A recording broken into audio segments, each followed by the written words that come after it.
Hey KU fans, thanks for checking out KU Sports Extra with Tom Keegan. I'm Matt Tate here at WVU Coliseum, where KU lost for just the second time this season, 85-69. Tom, do you think 85-69, the final score, does justice of how much West Virginia dominated this game? I think it's about right, yeah. Because Kansas fought back and got ahead briefly.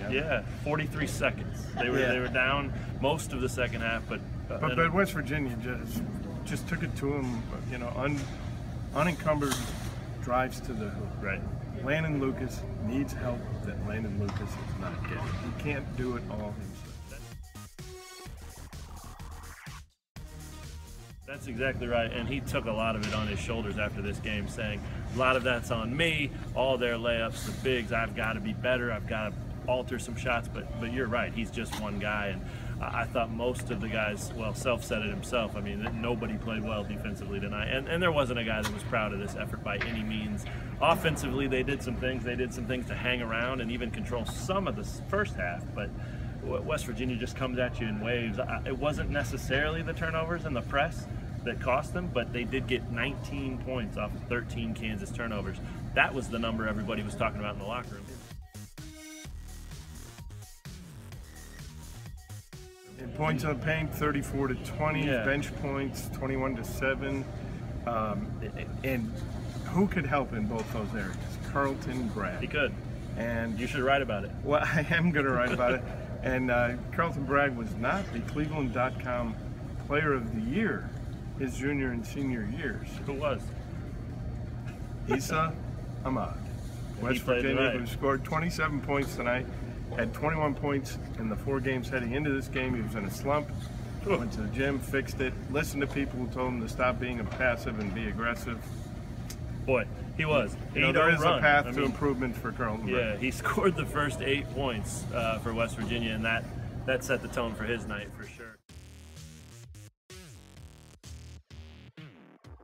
KU got 22 points from Jackson. They got 17 from Devontae Graham. They got 15 from Frank Mason. They shot 3-pointers at 43%. The offense was there enough, but the rest of those guys, 6 other guys that checked in, or 5 other guys that checked in, 15 points in 93 combined minutes.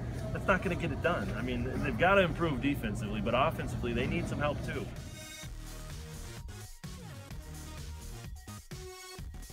Yeah, you know, and you can live with the offense if they just play Kansas type defense. Yeah.